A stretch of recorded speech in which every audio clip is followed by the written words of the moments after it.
ఇంకో సమస్య వచ్చింది. ఇప్పుడు ఇద్దరూ కొంత శాంతించారు. తమ్ముడిని ఇన్ని మాటలు అనడం తప్పేని ధర్మరాజు బాధపడుతున్నాడు. అన్నగారిని ఇన్ని మాటలు అనడం చంపేస్తానడం తప్పేని అర్జునుడు బాధపడుతున్నాడు. కానీ ఇంకో సమస్య వచ్చింది. సమస్యలోంచి పుట్టే సమస్య కందలోంచి పిలక పుట్టినట్టుగా పుడుతుంది ఒకటి. దాన్ని ఎలా పరిష్కరిస్తాడో వెంటనే అర్జునుడికి బాధ కలిగింది. నిజమే కృష్ణ, మా అన్నయ్య చాలా మంచివాడు, ఆ విషయంలో అనేశాన్ని చంపేస్తా అని మళ్ళీ ఏమంటాడంటే ఇదో తిక్క, అన్నమాట తప్పకూడదు కదా, చంపాలి కదా అన్నాడు. అన్న మాటే తప్పు కదా, మాటే తప్పు కదా, మళ్ళీ అది తప్పు అంటే అలాగే జీవితం ఒక్కోసారి అలాగే ఉంటుందండి. ఈయన అన్న మాటే తప్పు, అసలు అన్నగారిని చంపుతానన్నాం అది తప్పు. ఇప్పుడు దానికి కట్టుబడతాట, ఏదో పంచభూతాలు పట్టుకునేవాళ్ళే. నేను అనేశాను కదా మాట చిన్నతనంలోనే, ఆ మాట ఇప్పుడు నెరవేరకపోతే అసత్య దోషం వస్తుంది కదా, ఇటు అన్నగారిని చంపడం విషయంలోనా? అది ఎంత పెద్ద విషయమా? ఈ తిక్క వేరే. అందుకని అది అలాగా. ఇప్పుడు సరే నేను ఆయన అనడం తప్పే, కానీ అనేసిన మాట నెరవేర్చకపోతే అంత అర్జునుడు గాంధీవో ఇంకోళ్ళకి ఇస్తే చంపవుతానని అన్నాడు, చంపలేదు కదా అని రేపు పేపర్లో వేస్తారు కదా. అప్పుడు కృష్ణుడు చాలా చక్కగా పరిష్కారం చేశారండి. పరమాత్మే. భగవంతుని పాత్ర ఎప్పుడు ఆ పుత్రకామేష్టిలో వచ్చిన అక్షయ పాత్ర లాంటిదమ్మా, అందులో తేడా ఉండదు. ఆయన ఏం చెప్పాడో తెలుసా? లోకంలో చాలామంది గమనించరయ్యా అర్జున, నీకు ఇప్పుడు ఏమి దోషం వచ్చింది? ఆయన్ని చంపుతా లేకపోతే నువ్వు చస్తానంటావు, అంతేనా? చావడం అంటే ఆత్మహత్యేనా? ఆత్మస్థుతి ఏ మనిషి అయినా ఎక్కువగా చేసుకుంటే ఆత్మహత్య చేసుకున్నట్టే లెక్క. అందుకని నిన్ను బాగా పొగుడుకో అని చెప్పాడు ఆయన. ఇది విచిత్రమైన పరిష్కారం. ఇది ఆత్మస్థుతి ఎక్కువగా చేస్తే ఆత్మహత్యతో సమానం. మన గురించి ఏదో 4 మాటలు మనం ఇలా చేశామని చెప్పుకోవడం కాదు. ఇక నా అంతటి వాళ్ళు లేడు అని మనం మాట్లాడామంటే అది మనం చంపుకున్నట్టే. అప్పుడే విమర్శలు ఎక్కువ వస్తాయి. నేను ఈ పని చేశాను అంటే ఎవడు ఏమనడు. నేను ఒక్కడనే చేశాను ఈ పని, చేసావులే మాకు తెలుసు అంటాడు. ఇక్కడ ఆత్మస్థుతి ఆత్మహత్యతో సమానమయ్యా, అందుకని నిన్ను నువ్వు పొగుడుకో అన్నాడు. మరి ఆయన్ని నిందించాను కదా అనవసరంగా, అంచేత పరనింద కూడా జరిగింది కదా. అది ఆయన చంపుతానని చెప్పాను కదా, చంపలేకపోతున్నాడు కదా, దానికి పరిష్కారం ఏమిటంటే పరనింద పరహత్యతో సమానమయ్యా, అది కూడా చేసేయాలి. మీ అన్నగారిని చంపుతానన్నావు, చంపక్కల, నిందిస్తే చంపినట్టే. ఎందుకంటే శరీరంలో గుచ్చుకున్న బాణాలు బాంబులైనా శస్త్రచికిత్స చేసి బయటికి తీయచ్చు, కానీ మనస్సులో గుచ్చుకున్న మాటలను ఎవరూ బయటికి తీయలేరండి. తనువున విరిగిన అలుగులను అనువున ఉత్సంగవచ్చు అతి నిష్ఠురతను మనమున నాటిన మాటలు విను ఎన్ని ఉపాయములను వెడలునే అధిప. మాటలు శాశ్వతంగా మిగిలిపోతాయి. అలాగా జరగబోయేటువంటి శాంతి పరిష్కారాన్ని మాటలే చెడగొడతాయి. ఇంత మాట్లాడాక ఇంకా సందేవుడు అవతల బొమ్మని చెప్తాడు ఎవడైనా. ఆయుధ ప్రయోగమైనా పర్వాలేదు, పొరపాటుని ఎవరి మీద వేయబోయే కత్తి నీ మీద విసిరానంటే క్షమిస్తాం. మాటలలా క్షమిస్తామండి హృదయాన్ని తాకిన తర్వాత. అందుకని ఆత్మస్థుతి చేసుకుంటే ఆత్మహత్యతో సమానం. అందుకని నువ్వు చంపుకోకుండా ప్రతిజ్ఞ తప్పినందుకు నువ్వు ఆత్మస్థుతి చేసుకో. రెండోది, మీ అన్నగారిని చంపుతానని చెప్పావు కదా, చంపకుండా ఇంకో పని చేయొచ్చు, పరనింద చెయ్యి, ఆయన్ని తిట్టు నీ ఇష్టం వచ్చినట్టు అనగానే వెంటనే అర్జునుడు శేషపద్యం అందుకు నీ మూలంబున గదా కనలకీగితిమి నీ మూలంబున గదా వస్త్రాపహరణంబు జరిగి నీ మూలంబున గదా జోదమయ్య అని పెద్ద శేషపద్యంలో తిట్టిపారేశాడు. అప్పటికి ధర్మరాజు ఇలా నోరు మూసుకుని కూర్చున్నాడు. ఈయన కృష్ణుడి దగ్గరికి వెళ్ళి మాట్లాడకో కూర్చో, మళ్ళీ పద్యాల పాడకి ఇక్కడ కూర్చో, అంతే, మాట్లాడకపోడు కాసేపు, లేదా చంపేస్తాడు అని ఆయన నిందించాక. ఇప్పుడు అయింది కదా, ఆయన నిందించావు కదా, ఆయన చంపినట్టు అయింది కదా, ఇప్పుడు నిన్ను నువ్వు బాగా పొగుడుకో అన్నాడు. అక్కడి నుంచి కాంతారవాసంబు కథనగాదే పాలనేత్రుని గెలిచి పాశుపతముగొంట కాంతారవాసంబు కథనగాదే. నివాత కవచ కాలకేయాదులను జయించింది నేనే కదా, శివుణ్ణి సైతం యుద్ధంలో మెప్పించి పాశుపతాస్త్రం పొందింది నేనే కదా, ద్రౌపదిని అసలు నేనే కదా స్వయంవరంలో జయించింది, మీరందరూ చేసుకున్నారు. కానీ ఇక్కడ ఆ మాట కూడా వచ్చేసింది, రాకూడని మాట ఆ విషయంలో వస్తుంది కదా. ద్రౌపది అసలు నా భార్య అయ్యా, నేను ఆవిడ చేసుకున్నది నన్ను, ఏదో శాస్త్రాలు చెప్పారు అందరూ చేసుకున్నారు, ఇక్కడ నాకే కదా భార్య కావలసింది ఆవిడ, నేను లేకపోతే మీరెవరు అని తనని తాను పొగుడుకున్నాడు. ఆ తనని తాను పొగుడుకోవడం ద్వారా ఆత్మహత్య చేసుకున్నట్టు అయింది. ధర్మరాజును తిట్టడం ద్వారా ధర్మరాజును హత్య చేసినట్టు అయింది. ఆ రకంగా అర్జునునికి ఈ 2 దోషాలు పరిహారం అయ్యేలా చేసి వెంటనే అర్జునుడిని ఏమన్నాడంటే, మేనగారి కాళ్ళకి దండం పెట్టు, రేపు రమా సత్యనారాయణ స్వామి కళ్యాణం, దండం పెడితే పుణ్యం పెట్టే అన్నాడు. వెంటనే వచ్చి కాళ్ళ మీద పెడిపోయాడు. అన్నయ్య శేషపద్యం కాబట్టి కొంచెం ఎక్కువ తిట్టాను ఏమనుకోక అన్నాడు. చిన్న పద్యం వేరు శేషపద్యం వేరు కదా. అందుకే ధర్మరాజు కూడా, తమ్ముడు తిట్టావంటే తిట్టవా, మరి నేను నిన్న మాటలు మామూలు మాటలా అందుకని ఏం పర్వాలేదయ్యా, నన్ను నువ్వు అయ్యయ్యో అన్నయ్య అంత మాట అంటావా? మానవ హృదయాలను గమనించండి, భారతం ప్రత్యక్ష సాక్షి. అంతలో పొంగిపోతాం, అంతలో కృంగిపోతాం. పాల పొంగుకి మనకి ఏమైనా తేడా ఉందా? దీని నుంచి దాటి పైకి వెళ్ళి భాగవతం చదివి స్థితప్రజ్ఞత సాధించాలి. భారతంతో ఆగిపోతే ఇలాగే ఉంటాం. దీన్ని పాఠంగా తీసుకుని మనం ఎక్కడ ఉన్నామో తెలుసుకుని భాగవతం చదవడం ద్వారా స్థితప్రజ్ఞత సాధించాలి. ఏ నిందలకి కృష్ణుడు సమాధానం చెప్పలేదు. గోపికల వస్త్రాలన్నీ అపహరించాడు దుర్మార్గుడు అంటే, పోవహ నీకేం తెలుసు అన్నాడు. అది కాత్యాయని వ్రత దోషం కోసం చేసిన పని ఇది. అప్పుడు ఆయన వయస్సు 4 ఏళ్ళండి, ఏం మాట్లాడతారు భాగవతం చదవకుండా? గోపికా వస్త్రాపహరణం జరిగినప్పుడు కృష్ణుడు వయస్సు 4 ఏళ్ళు. 4 ఏళ్ల అబ్బాయి 16-17 ఏళ్ల అమ్మాయిల బట్టలు ఎందుకు పట్టుకెడతాడు? వాడికి ఏముంటుంది? ఇప్పుడైతే ఏమో కానీ అప్పుడు అవకాశం లేదు. అది కాత్యాయని వ్రతం సరిగ్గా చేసేవాళ్ళు ఎవరు? వివస్త్రలై స్నానాలు చేయకూడదు. దేవతా వ్రతాలు మనం ఏం చేసినా ఆ రోజు పురుషులైనా స్త్రీలైనా వస్త్రం ధరించే స్నానం చేయాలి, కానీ వస్త్రాలు లేకుండా స్నానాలు చేయకూడదు. వాళ్ళు అలా చేశారు, ఆ దోషం వస్తుంది. కాత్యాయని స్వరూపమే కదా శ్రీకృష్ణుడు అంటే. ఎవరండి? శ్రీరామో లలితాదేవి శ్రీకృష్ణ శ్యామలా స్వయం. లలితాదేవి స్వయంగా శ్రీరాముడుగా ఆవిర్భవించింది, శ్యామలాదేవి శ్రీకృష్ణుడుగా పుట్టింది. అందుకే ఈయన నీలమేఘ శ్యాముడు అంటారు. శ్యామలాదేవి కాత్యాయని దేవి ఒకరే. ఆ వ్రతానికి భంగం జరిగితే మరి ఆ స్వరూపమైన కృష్ణుడు ఊరుకుంటాడా? అందుకని బాల్యంలోనే ఆ వస్త్రాలు పట్టుకుని చెట్టు ఎక్కడ. ఈ రహస్యం తెలియని వాడు ఏమంటాడో, ఏముందండి హిందూ పురాణాల్లో చిన్నప్పుడే ఆడాళ్ళ బట్టలన్నీ లాక్కుని వెళ్ళేట ఆయన దేవుట్ట అని వీడెవడో మాట్లాడతాడు. వాడికి మనం సమాధానం చెప్పాలా? మనకి పని? కృష్ణుడు ఏమిటో మనకి తెలియదా? ఇలా అందరికీ సమాధానం చెబుతూ కూర్చుంటే ఏం చేయలేవు. అందుకని ఈ గ్రహించుకొని భాగవతం చదువుకుంటే దివ్య జీవనంతో స్థితప్రజ్ఞతతో ఉంటాం. ఆ రకంగా ఈ సంక్షోభం నుంచి ఈ నిందించడం ద్వారా, తిరిగి తనను తాను స్తుతించుకోవడం ద్వారా, అర్జునుడి చేత ధర్మరాజుకి నమస్కారం చేయించడం ద్వారా, మీరిద్దరూ విజయులు రండి అని ధర్మరాజు చేత ఇద్దరూ ఆశీర్వచనం పొందడం ద్వారా కృష్ణ పరమాత్మ ఈ సంక్షోభాన్ని పరిష్కారం చేశాడు. అది భారతంలో 17వ రోజు కీలక ఘట్టంలో భగవంతుడి పాత్ర. దానికి కృతజ్ఞతగా ధర్మరాజు చెబుతున్నాడు ఇక్కడ వ్యాసభారతంలో ఒక మాట. త్వద్బుద్ధి లభ్యక తవ ప్రసాదాత్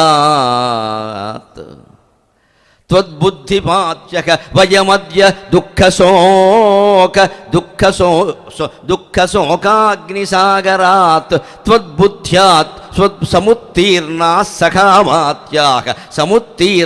సఖామాత్యాః సనాథాస్మత్వయాచ్యుత. త్వద్బుద్ధి ప్రసాదాత్ దుఃఖశోకార్ణవాద్వయం. దుఃఖంలో శోకమనే సాగరంలో మునిగిపోవలసిన మేము శ్రీకృష్ణ నీ బుద్ధి నైశిత్యం కారణంగా, క్రైసిస్ మేనేజ్మెంట్, సంక్షోభ నివారణ చేయగలిగిన నీ బుద్ధి సామర్థ్యం కారణంగా దుఃఖసాగరం నుంచి, శోకసాగరం నుంచి బయటపడ్డాం. లేకపోతే ఏం జరిగేది? అర్జునుడిని ధర్మరాజుని అర్జునుడో చంపేస్తే ఇంకో యుద్ధం ఏముందండి? దుర్యోధనుడు పండగ చేసుకుంటాడు అక్కడ. అందుకని సముత్తీర్ణాక సఖామాత్యాక, మంత్రులతో సహా సైనికులతో సహా మేము ఈ ప్రమాదం నుంచి బయటపడ్డాం. సనాథాస్మా, ఇప్పటికి మేము సనాథులమయ్యాం, లేకపోతే అనాథలైపోయేవాళ్ళం. ఇదంతా నీ వల్ల జరిగింది కృష్ణ పరమాత్మ, నీకు నమస్కారం అని చెప్పాడు. మనం కూడా ఓం నమో భగవతే వాసుదేవాయ శ్రీకృష్ణ పరమాత్మకి నమస్కారం చేసుకుందాం. అప్పుడు ఇద్దరూ కలిసి యుద్ధానికి బయలుదేరారు. 17వ రోజు సాయంత్రం 3:30 గంటల వేళ కర్ణుణ్ణి నేరుగా ఎదుర్కోవడానికి బయలుదేరారు. అప్పుడు కూడా అర్జునుడు ఒత్తిడిలో పడ్డాడు. ఇది స్ట్రెస్ మేనేజ్మెంట్. ఇందాక క్రైసిస్ మేనేజ్మెంట్, ఇది స్ట్రెస్ మేనేజ్మెంట్. ఇవాళ ఉద్యోగస్తులందరూ ఎదుర్కొంటున్న సమస్య ప్రధానంగా. ఎప్పుడు ఒత్తిడి ఎందుకు ఉంటుంది అంటే, పని వల్ల ఉండదండి. ఇంత పని ఉంది, అంత పని ఉంది అంటారు. ఎంత పని ఉన్నా దాన్ని నువ్వు విభాగాలు చెయ్యి. ఇంత పని 2 గంటల పైన నిన్న 2:30 గంటలు మాట్లాడాను, ఈవేళ పట్టచ్చు. ఇంత పని ఉందమ్మా, ఒక 20 శ్లోకాలు పద్యాలు కనీసం చెప్పాలని అనుకుంటున్నా, 22, 23 కూడా కావచ్చు. దీనికోసం నేను చేసిన పని ఏమిటో తెలుసా? ఆ ఇల్లాలు సాక్షి, హోటల్ వాళ్ళు సాక్షి, గీతా కేఫ్ వాళ్ళు సాక్షి. పగలెవ్వరికీ నేను ఇంటర్వ్యూలు ఇవ్వలేదు, ఎవరిని రానివ్వలేదు. పొద్దున్నుంచి కూర్చుని నేను చదువుకుంటూ కూర్చున్నాను చిన్నపిల్లలాగా. ఈ శ్లోకాలన్నీ కాగితం మీద రాసుకున్నాను. దీంట్లో పద్యాలు కొన్ని ఉంటాయి, రకరకాలు ఉంటాయి, వ్యాఖ్యానాలు ఉండవు, అన్నీ రాసుకున్నాను. ఓ 25 పద్యాలు శ్లోకాలు కంఠస్థం చేసి ఇక్కడికి వచ్చా. ఒత్తిడిని తగ్గించుకోవడం అంటే అది.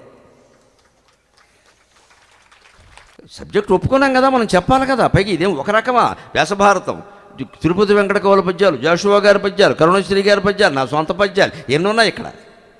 ఇవన్నీ కలపాలి. దాని ముందు ఇమిడియన్సాల, సీక్వెన్స్, ప్రణాళిక వేసుకోవాలి. దేని తర్వాత ఏది చెప్పాలి, ఎక్కడ ఏది జోడించాలి. ఇప్పటికిప్పుడు వచ్చే వ్యాఖ్యానాలన్నీ ఆసువుగా ఉంటాయి, కానీ శ్లోకాల పద్యాలు నేను రాయలేదు కదా. వాటి గురించి పొద్దునుంచి టైం ఎలాగా పొద్దున్న 9 అన్నీ తయారై 2 ఇడ్లీ తిని కూర్చున్నాం అక్కడ. 9 నుంచి 12 మళ్ళీ 2 భోజనానికి వెళ్ళాలి, చేయాలి, తర్వాత గంట పడుకోవాలి. తెలుగు ఇవన్నీ ఒత్తిడి ఉంది కదా అని పడుకోలేదు అనుకో, గొంతు పని చేయదు. ఇలా మాట్లాడే వాళ్ళకి మా బోటిగాళ్ళు ఎవరికైనా ఒకటే లెక్క, ఉపాధ్యాయులందరికీ చెబుతున్నా, గొంతు బాగుండాలంటే నిద్ర ముఖ్యం అన్నం కంటే. ఓ ముద్ద అన్నం తక్కువ తిన్నా పర్వాలేదు, నిద్ర తక్కువ కాకూడదు. ఖచ్చితంగా 8 గంటలు పడుకోవలసింది, రాత్రి 7 గంటలు, మధ్యాహ్నం గంట, తిరుగులేదు. నేను మంచం వేసుకొని మజ్జి కోసుకుంటాను, ఇంట బయట ఎక్కడైనా సరే. ముందు మంచం వేసారా లేదా చూసి మజ్జి కోసుకుంటాను. మజ్జి కోసుకున్నామంటే అది పడిపోవడం అంతే.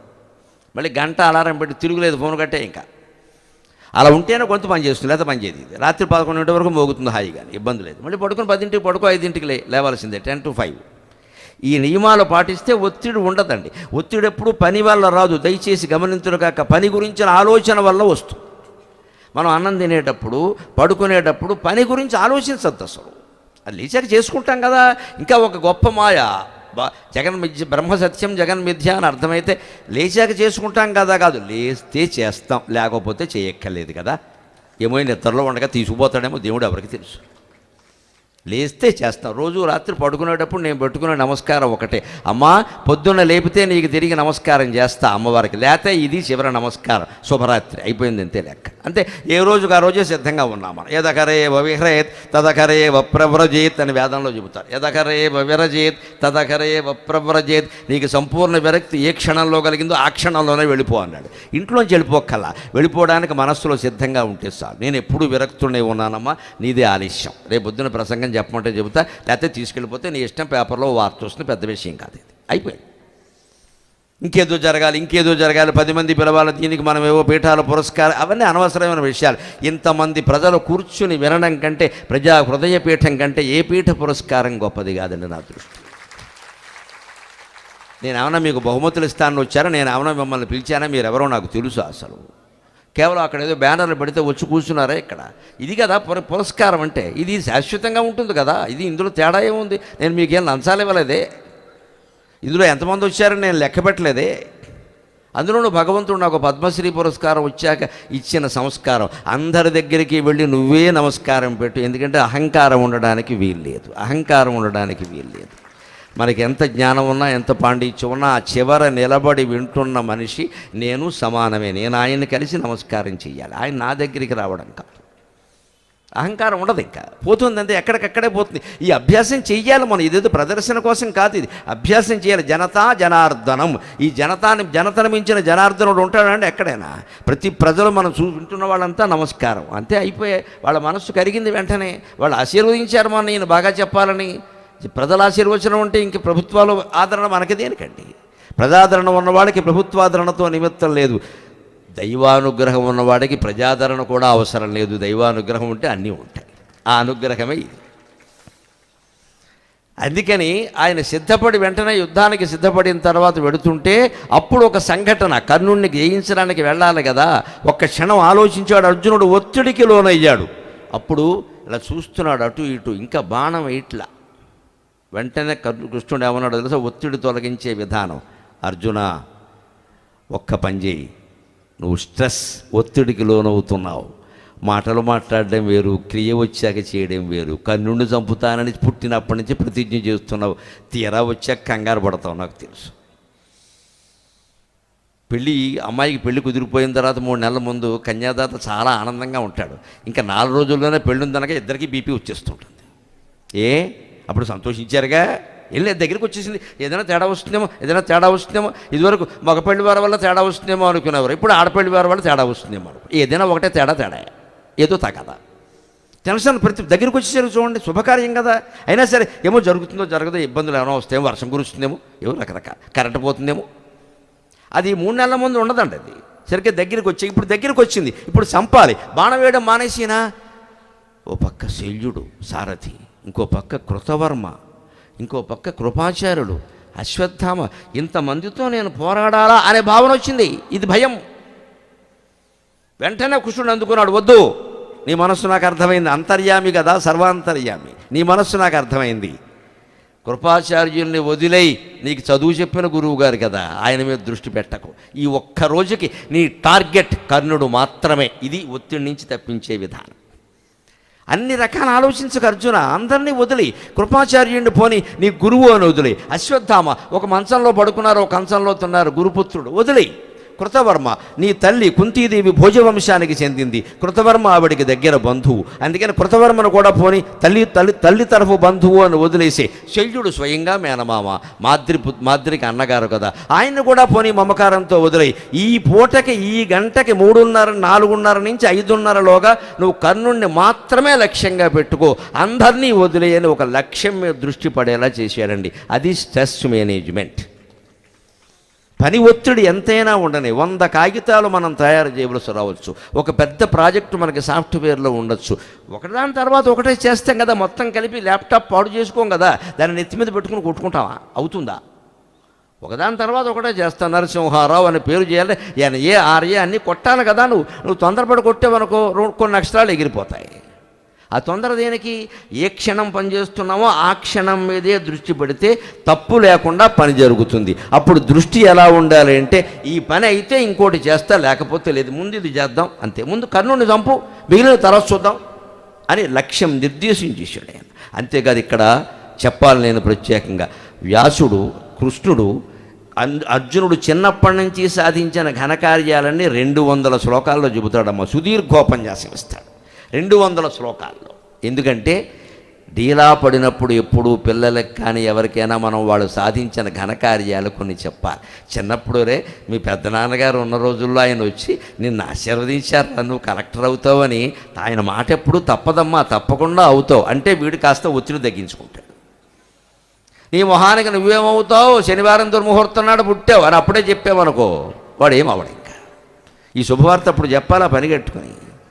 అందుకే ఇప్పుడు సుదీర్ఘోపన్యాసం ఇచ్చాడు. అర్జునుడు ద్రౌపది స్వయంవరంలో ఎంత గెలిచావు, నివాత కవచకాలకి ఎవరు గెలిచారు, ఈశ్వరుని ఎవరు గెలిచారు, ఎన్ని యుద్ధాల్లో సాధించావు, అసలు పేడివాడైనా కూడా ఎంత బాగా నాట్యం నేర్పావయ్యా ఉత్తరకి, అక్కడ ఎంత సంస్కారవంతుడివి ప్రవర్తించావు, ఉత్తరం నీకిచ్చి పెళ్లి చేస్తాను అంటే, లేదండి చిన్నపిల్ల నా శిష్యురాలు కుమార్తెతో సమానం, నా కొడుక్కిమ్మని చెప్పేవే, ఎంత ఉదార హృదయం నీది అర్జున అని అర్జునుడిని కీర్తించి ఉత్సాహపరిచాడమ్మా. అది భగవంతుడి పాత్ర, అది భగవంతుడి పాత్ర, సామాన్యమైన పాత్ర కాదది. మనం వంటుండే పాత్రలు 1,00,000 పాత్రలు కలిపినా ఆయన నిర్వహించిన పాత్రకి సరిపోదు. ఎక్కడికెక్కడ కాపాడుకున్నాడు, భక్తుడిని కాపాడాలి. నమే భక్త ప్రణశ్యతి ఆయన ప్రతిజ్ఞ ఒకటే 9వ అధ్యాయంలో చేసింది రాజవిద్య రాజకీయ యోగంలో. నా భక్తుడు నశించడానికి వీల్లేదు, వాడిని నేను 100 రకాల కాపాడుకుంటా అని చెప్పాడు ఖచ్చితంగా. అప్పటికీ ఇంతమందిని గెలవాలా అని అనుమానపడుతుంటే ఒక్క మాట చెప్పాడు, ఇవేమి అనుమానించ కర్ణుణ్ణి గెలవగలిగినాని. 1000 మంది భీష్ములు, తిరుపతి వెంకట కవుల పద్యం ఇది. 1000 మంది భీష్ములు, 10,000 మంది ద్రోణులు, 100,000 మంది కర్ణులు కలిసి వచ్చినను మా పార్థు చేతిలో చచ్చువారే. 1000 మంది భీష్ములు, 10,000 మంది ద్రోణులు, 100,000 మంది కర్ణులు కలిసి వచ్చినను మా పార్థు చేతిలో చచ్చువారే. కృష్ణుడన ఎవ్వడో సొంత ఎరిగి కొనము అర్జున, కృష్ణుడన ఎవ్వడో సొంత ఎరిగి కొనము అని అర్జునుడికి ధైర్యాన్ని చెప్పాడమ్మా కృష్ణ పరమాత్మ, ధైర్యాన్ని చెప్పాడు కృష్ణ పరమాత్మ. వసుదేవసుతం దేవం కంసచాణూరమర్దనం దేవకీ పరమానందం కృష్ణం వందే జగద్గురుం, శ్రీకృష్ణం వందే జగద్గురుం. 1000 మంది భీష్ములు, 10,000 మంది ద్రోణులు, 100,000 మంది కర్ణులు వచ్చినా సరే నీ చేతిలో చచ్చిపోతారు. ఎప్పటికే భీష్ముడు వెళ్ళిపోయాడు, ద్రోణుడు చనిపోయాడు. కర్ణుడి గురించి ఎందుకంత బాధపడతావు, వాడు చావు ఖాయమైంది. 11వ అధ్యాయం భగవద్గీతలో చెప్పిన శ్లోకం గుర్తు చేసుకో. తస్మాత్వం ఉత్తిష్ట యశో లభస్వ జిత్వా శత్రువున్ భుంక్ష్వ రాజ్యం సమృద్ధం మయైవైతే నిగతా పూర్వమేవ నిమిత్తమాత్రం భవ సవ్యసాచిన్. వీళ్ళందరూ వారి కర్మఫలాల ప్రకారం చనిపోయారు ఇదివరకే. నువ్వు కేవలం బాణం వేస్తే చాలు, అనవసరంగా ఒత్తిడి పడకు, నీ పని నువ్వు చేయి అని ఒత్తిడిని తొలగించాడు పరమాత్మ. అప్పుడు అర్జునుడు సిద్ధపడుతున్నాడు, మహాస్త్రాలన్నీ వేస్తున్నాడు. కర్ణుడప్పుడు తగులుకున్నాడండి. అయ్యయ్యో, మామూలుగా ఉంటే అలాగా ఎంతకీ అర్జునుడు చావడం లేదే, ఇవాళ వాడో నేనో తేలిపోవాలే అని ఖచ్చితంగా ఆలోచించి నాగాస్త్రాన్ని తీశాడు. అర్జునుడికి ప్రాణాంతకమైన అస్త్రం ఇది.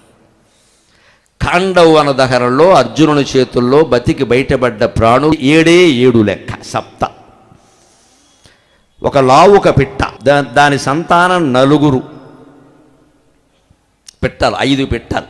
ఆ పైన రాక్షస శిల్పి మయుడు, ఆ పైన అశ్వసేనుడు అనే తోక తెగిన పాము, వాడు తక్షకుడి సంతానం.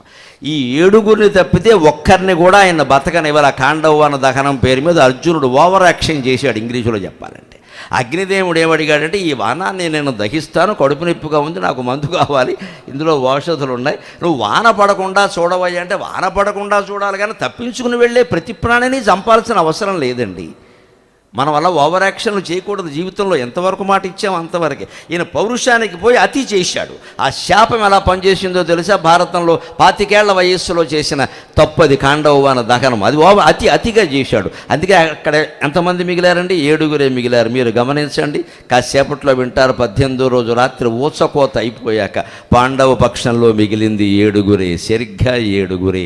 5గురు పాండవులు, కృష్ణుడు, సాత్యకి. కర్మఫలం ఇంత ఖచ్చితంగా వర్తిస్తుంది, తిరుగులేదు. నువ్వు అడవంతా కాల్చేసి మొత్తం 7గురిని బతకనిస్తావా? అంచేత నీ సైన్యం మొత్తం ఎంత విజయం సాధించినా సరే 7గురే బతుకుతారు. 5గురు పాండవులే బతికారు, కృష్ణుడు, సాత్యకే బతికారు. మరెవరూ బతికిన వాళ్ళు లేరు. ఉప పాండవులు సహా అందరూ వెళ్ళిపోయారు. ఎందుకు జరిగింది ఇది? ఆనాటి కర్మఫలం.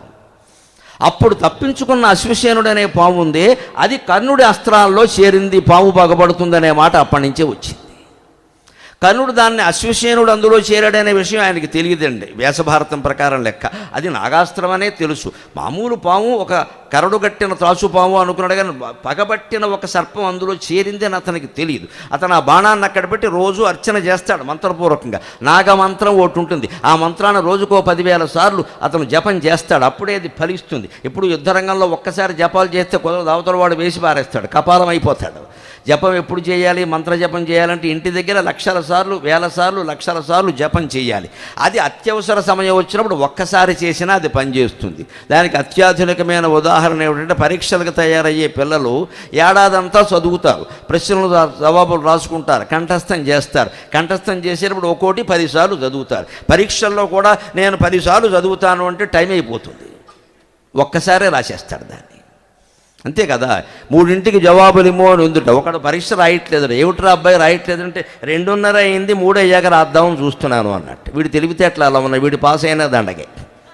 3ంటికి జవాబులు ఇమ్మో అంటే టైం 3 అని లెక్క, వాడి బుర్ర అలా ఉంది. ఇంగ్లీష్ మీడియం చదివితే అలాగే ఉంటాయి, తెలుగు మీడియం అయితే బాగుంటుంది. 3ంటికి జవాబులు అంటే అదే లెక్క.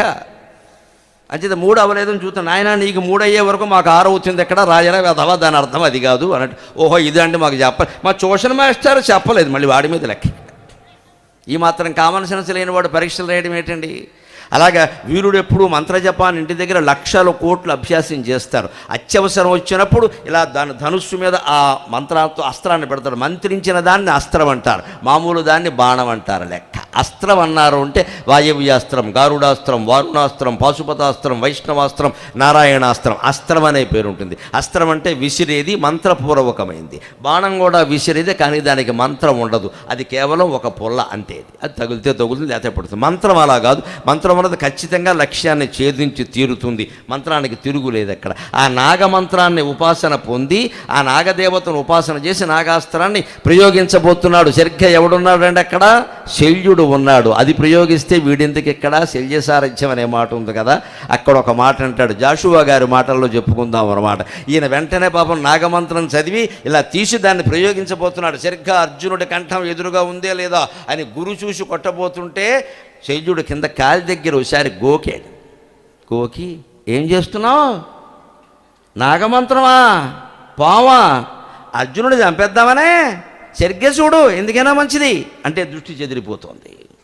చెయ్యా ఇప్పుడు ఆగు, ఒక్క నిమిషం ఆగు. అర్జునుడు అయిపోయినాడు. ఏం ఆపలేవు నువ్వు అర్జునుడిని. ఖండవమును అర్జునుడు గల్చు కాలమందు. ఇది గుంటూరు కవి జాషువా రాసిన అద్భుతమైన పద్యం. ఖండవమును అర్జునుడు గల్చు కాలమందు పరువులెత్తిన మొసలి సర్పమును వింట తొడుగుచుంటివి కాబోలు విడువవలదు. కర్ణా ఎంత అమాయకుడు అయ్యా, అవతల ఉన్నది ఎవరో చూడవయ్యా, వాడి మీద ఈ అస్త్రం పనిచేస్తుందా? ఖండవమును అర్జునుడు గల్చు కాలమందు పరువులెత్తిన మొసలి సర్పమును వింట తొడుగుచుంటివి కాబోలు విడువవలదు. అబ్జనాభుడు గరుడ వాహనుడు సొమ్ము. ఇది జాషువా ప్రయోగం. మరో మహాకవి ఎవడు ఇలా అనలేడండి. తెలుగు కవి జాషువా మాత్రమే ఇలా అనగలడు. ఆయనకి శతకోటి నమస్కారాలు. ఆయన జన్మక్షేత్రానికి రావడం నా అదృష్టంగా భావిస్తున్నాను. గరుడ వాహనుడు సొమ్ము, నువ్వు పావస్త్రం వేస్తున్నావు, వెర్రిమోఖమా. అవతల గరుడు వాహనంగా కలిగిన కృష్ణుడు ఉన్నాడు. గరుడు ముందు పాము నిలబడుతుందా? ఏదో లెక్కలు కూడా తెలియవన్నాడు. పైగా గరుడు ఆయన గరుడుని వాహనంగా చేసుకున్నాడు. అంచేది నువ్వు వేసిన పావున గరుడే మింగేస్తాడు. కృష్ణుడి వరకు అక్కర్లేదు. కాస్త గట్టెస్త్రం వెయ్యాలి. కానీ ఇదేమిటయ్యా దీపావళి బాణం అలాగా? అది దీపావళి బాణం కాదు, వాడి ప్రాణాలు తీసే బాణమే. కానీ ఈయన అటొకడికి దుర్యోధనుడికేమో నీ పక్షాన్ని పనిచేస్తానని మాట ఇచ్చాడు, ధర్మరాజుకేమో నీకు సాయం చేస్తానని మాట ఇచ్చాడు. అందుకే శల్యసారథ్యం అనే మాట ఇచ్చాడు. ఈ దొంగ మాటలు రెండు ఇచ్చాడు. అందుకని అక్కడికి వెళ్ళి ఆయన నిర్వీర్యం చేయడం కోసం ఖాండవాన్ని అర్జునుడు దహించే కాలంలో ఒక పరువులు ఎత్తింది మొసలి సర్పం. అంటే అప్పటి నుంచి ఎప్పటికి దానికి ఎన్నేళ్ళు ఉంటాయి? మొసలి సర్పం. దాన్ని నువ్వు తొడుగుతున్నావు. ఇక్కడ తొడుగుచుంటివి కాబోలు విడివలదు. తొడిగితే తొడిగవలే, ఊరికే ఓ సెల్ఫీ తీసుకుని వదిలే. ఈ బాణం పని చేయదు. విడివలదు, తొడుక్కో కానీ వదలద్దు. అంటే వింటి మీద పెట్టు కానీ వదలద్దు. ఎందుకంటే అబ్జనాభుడు గరుడ వాహనుడు సొమ్ము. పద్మనాభుడైన మహానుభావుడయ్యా కృష్ణుడు అక్కడ ఉన్నాడు. ఆయన గరుడ వాహనుడు. ఆయన ముందు ఈ బాణం పనిచేస్తుందా అన్నాడు. ఆ రకంగా నిర్వీర్యమైనటువంటి తేజస్సుతోనే బాణాన్ని వదిలిపెట్టాడు. అప్పుడు ఏం జరిగిందో చూద్దాం. శయ్యా నువ్వు అలాగే అంటూ ఉంటావు, ఈ బాణంతో అర్జునుడి ప్రాణాలు పోవడం ఖాయం. నా దగ్గర శక్తి వేరే వాడి మీద ప్రయోగించేలా చేశారు. నా కవచ కుండలాలు హరించారు, కానీ నాగాస్త్రాన్ని మాత్రం వాళ్ళు తట్టుకోలేరు అని వేశాడు. ఆ నాగాస్త్రం వస్తోంది. తం వీతం ప్రేక్ష దీప్తం యుధి మాధవస్తు, తం ప్రేక్ష దీప్తం యుధి మాధవస్తు, త్వరాన్వితం సత్వరయైవ లీలయ, త్వరాన్వితం సత్వరయైవ లీలయ, పదా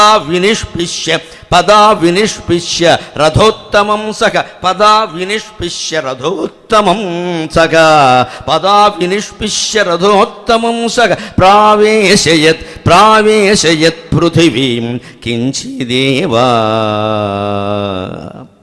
చాలామందికి ఆలోచించినది ఏమిటంటే, భారతంలో రథం ఎవరిది కృంగిందండి, ఎప్పుడు కృంగిందండి అంటే కర్ణుడిది అని చెబుతారు. కాదండి, కర్ణుడు రథం కృంగడానికి గంట ముందు అర్జునుడు రథం కృంగింది. ఇదే నేను ఇందాక చెప్పా. రెండు పరిణామాలు జరిగాయి. ఇద్దరు వీరుల విషయంలో ఒకే పరిణామం జరిగింది. ఒకరికి వరమైంది, ఒకరికి శాపమైంది. కర్ణుడు రథం కృంగడం ఇంకా రాలేదు. ఇప్పుడు మనకి త్వరలో విడుదల, ఇంకో పావుగంటలో వస్తుంది. అది ఇంకా కృంగలేదు, భూమిలో కృంగలేదు ఇంకా. అంతకంటే ముందు అర్జునుడు రథం కృంగింది. ఎలా కృంగింది? తం ప్రేక్ష దీప్తం యుధి మాధవస్తు. అది విపరీతమైన కాంతితో 1000 క్యాండిల్స్ బల్బులాగా వెలుగుతూ నాగాస్త్రం వస్తోంది ఇక్కడికి.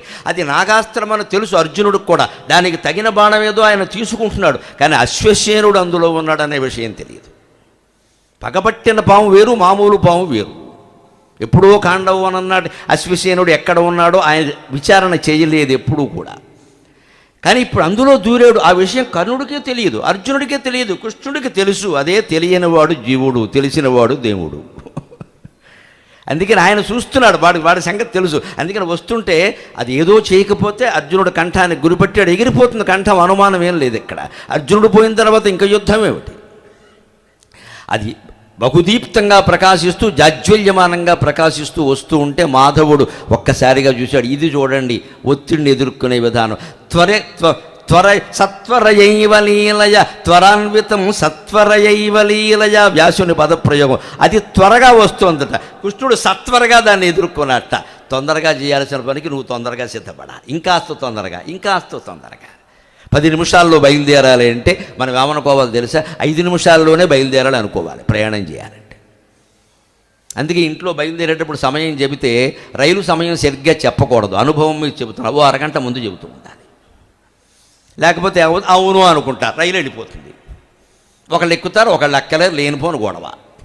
ఒక అరగంట ముందు చెప్పి ట్రాఫిక్ జామ్ కూడా కలిపేస్తాను నేనైతే. ఇంకో అరగంట కుదరదు, బయలుదేరాల్సిందే అని ముందు ఇక్కడ వెళ్ళిపోయి కూర్చుంటాను. బయట నుంచుంటాం వెళ్ళి, మేము బయట నుంచున్నాక బయటికి లేక తప్పదు కదా, వస్తా తాళం వేసుకు బయలుదేరుతాం. ఆ బయలుదేరిన తర్వాత ట్రాఫిక్ జామ్ వల్ల ఎక్కడ స్టేషన్కి వెళ్ళి కూర్చుంటే ఇంకో అరగంట ఎక్కువ కూర్చుంటాను, నష్టం లేదు. కానీ వెళ్ళిపోగలం పర్వాలేదని సమయానికి బయలుదేరితే చేరలేకపోతే ఎవరు బాధ్యత వహిస్తారండి? అందుకని ఎప్పుడు త్వరని జయించే విధానం ఏమిటంటే సత్వర. నీకు 6 గంటలకి రైలు ఉంది, ఇక్కడి నుంచి స్టేషన్కి వెళ్ళడానికి నీకు అరగంట పడుతుంది. 5:30 లెక్క పెట్టుకు బయలుదేరడం ఎందుకంటే 5:15కు బయలుదేరు. గుంటూరులో మాత్రం ట్రాఫిక్ జామ్ లేదా? 5:15కు బయలుదేరు, పోనీ 5ంటికి బయలుదేరు. వెళ్ళినా కూడా ట్రాఫిక్ కారణంగా మధ్యలో ఆగిపోయింది అనుకోండి, ఇక నువ్వు చేయగలిగింది లేదు, కారులో కూర్చోవడం తప్ప. తొందరగా పోనీ అంటే వాడు యాక్సిడెంట్ చేస్తాడు. అప్పుడు ఏం చేయాలి? నమ శివాయ నమ శివాయ నమ శివాయ స్వామి, నేను సమయానికి బయలుదేరాను, స్టేషన్కి చేర్చే పూచి నీది అని దండం పెడితే ఏదో ఆటంకం వచ్చి మొత్తం మీద రైలు ఆగిపోతుంది. అది భగవత్ కటాక్షం, తిరుగులేదు ఇంకా. అందుకని మనం జాగ్రత్త పడాల్సింది ఇది. సత్వరాన్వితం సత్వరయైవ లీలయ, ఆయన అది త్వరగా వస్తుంది. ఈయన ఏం చేసాడు? వెంటనే గమనించి సత్వరగా ఒక పని చేసాడు. ఏమిటో తెలుసా? రథా వినిష్పిష్య రథోత్తమం సఖ, తన కుడికాలి బొటన వేలితో ఆ రథాన్ని ఇలా నొక్కాడు. అర్జునుడు కూడా తెలియదు ఆ విషయం.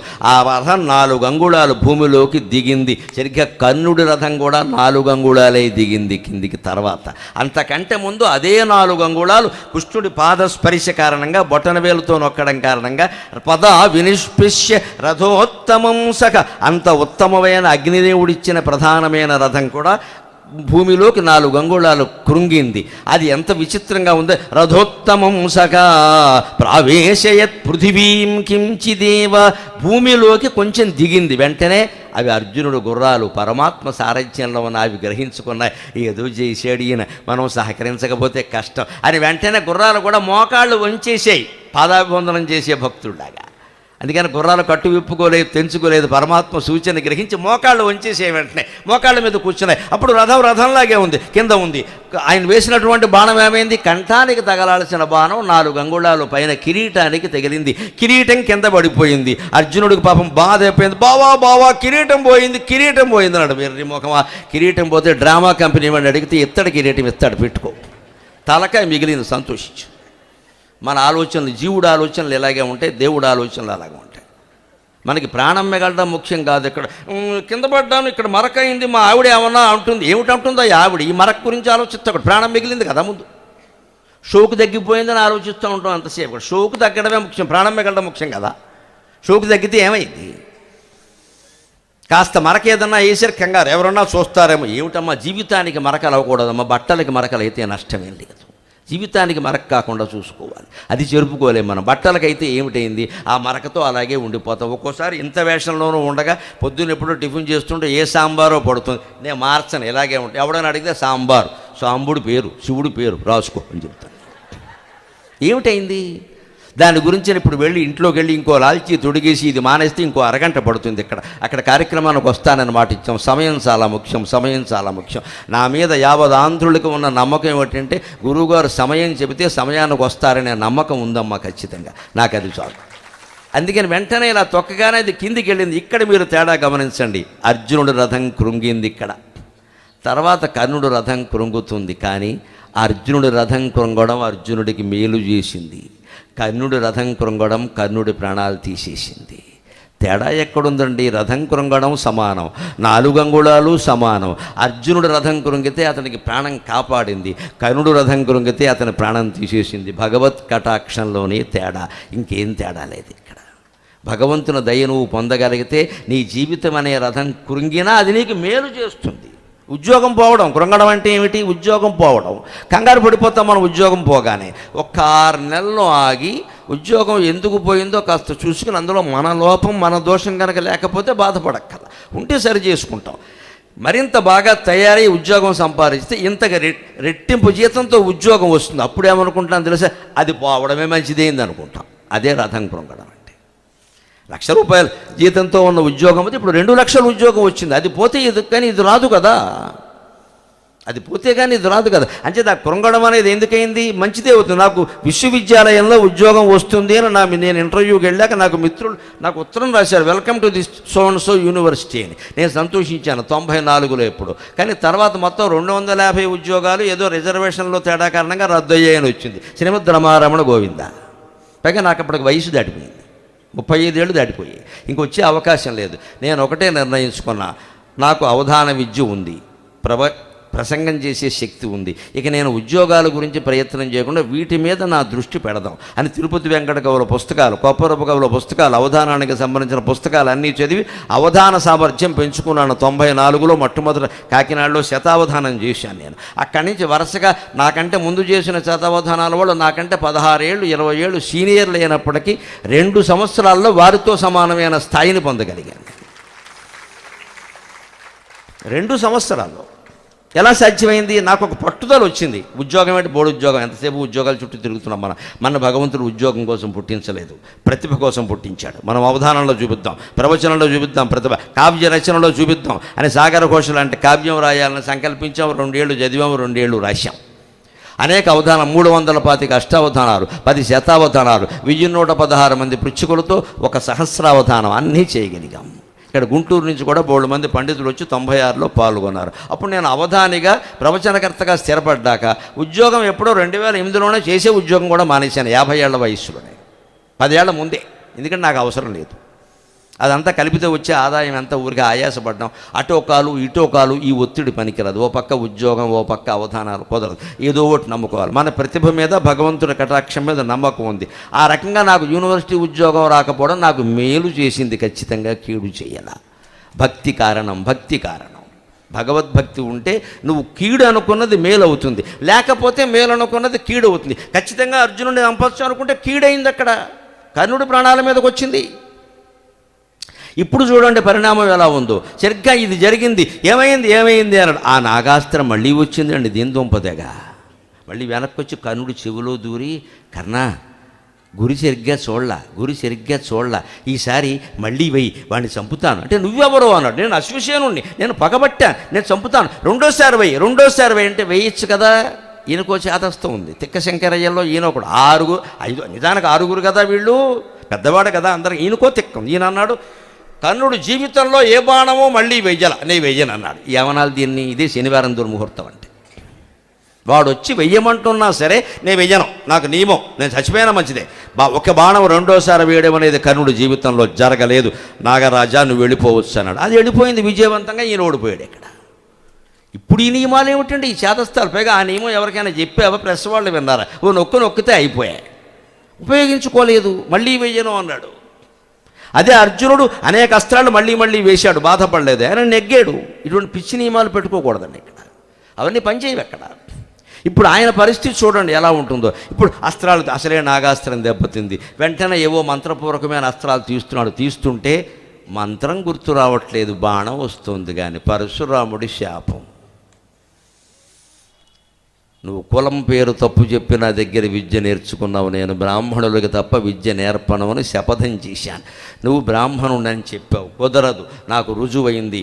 వజ్రాయుధం లాంటి పురుగు వచ్చి నీ తొడని దొల్చినప్పుడు రక్తం స్రవిస్తున్నా నువ్వు కదలలేదు అంటే నువ్వు వేరే కులం వాడివని నాకు అనుమానం వచ్చింది. అడిగితే అప్పుడు తేలింది. అందుకని ఆ కోపం మీద పరశురాముడు శపించాడు, నేను నేర్పిన అస్త్ర విద్య తాలూకు మంత్రాలు నీకు అత్యవసర సమయంలో ఉపయోగపడవు. దురదృష్టవంతుడైన కర్ణుడికి వరాలు కావలసినవన్నీ శాపాలయ్యాయి, అదృష్టవంతుడైనటువంటి అర్జునుడికి శాపాలైనవన్నీ వరాలయ్యాయి.